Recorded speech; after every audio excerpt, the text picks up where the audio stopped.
જય હિન્દ મિત્રો। ગૌણ સેવા પસંદગી મંડળ હોય કે ગુજરાત સરકાર બંને ગુજરાતની અંદર સરકારી ભરતીની તૈયારી કરી રહેલા યુવાનોને લોલીપોપ આપવામાં તો માહેર છે જ।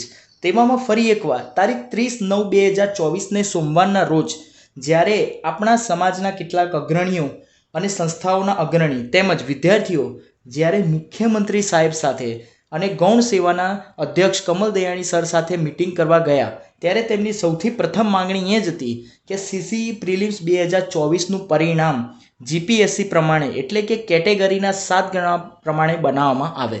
ત્યારે તેમના દ્વારા તેમને એવું કહેવામાં આવ્યું કે અમને 2 દિવસનો સમય આપો। જ્યારે એક તરફ આપણે 1 ઓક્ટોબરના રોજ જ્યારે એક મહા આંદોલન કરવા જઈ રહ્યા હતા તો તેને ડામવા માટે શું સરકારે આ કોઈ પ્રોપેગેન્ડા એટલે કે લોલીપોપ આપીને આંદોલન વિખેરવાની કોઈ તકનીક અપનાવી છે કે પછી ખરેખર તેઓ આપણા હિતમાં નિર્ણય લેવાના છે?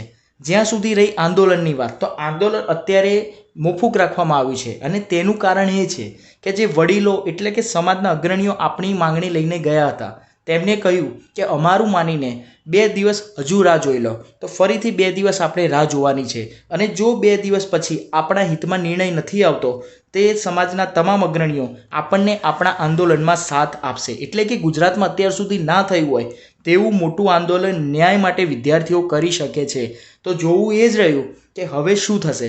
તમને શું લાગે છે, સરકાર આપણી માંગણીનો સ્વીકાર કરી લેશે એટલે કે કેટેગરી વાઇઝ 7 ગણા એટલે કે જીપીએસસી પ્રમાણે મેરિટ લિસ્ટ બહાર પાડશે કે ફરીથી આ જે 2 દિવસનો સમય માંગવામાં આવ્યો છે તે અગાઉની જેમ ફરી એક લોલીપોપ સાબિત થશે? તો મળીએ કોઈ નવી અપડેટ સાથે અને ભગવાનને પ્રાર્થના કરીએ કે નિર્ણય આપણા હિતમાં આવે અને વગર આંદોલને આપણો જે ન્યાય છે તે મળી જાય। તો મિત્રો, નવી ભરતીની અપડેટ્સ માટે અને નવું કંઈક જીકેનું જાણવા માટે આ ચેનલને સબસ્ક્રાઇબ કરવાનું ભૂલતા નહીં। જય હિન્દ, જય ભારત।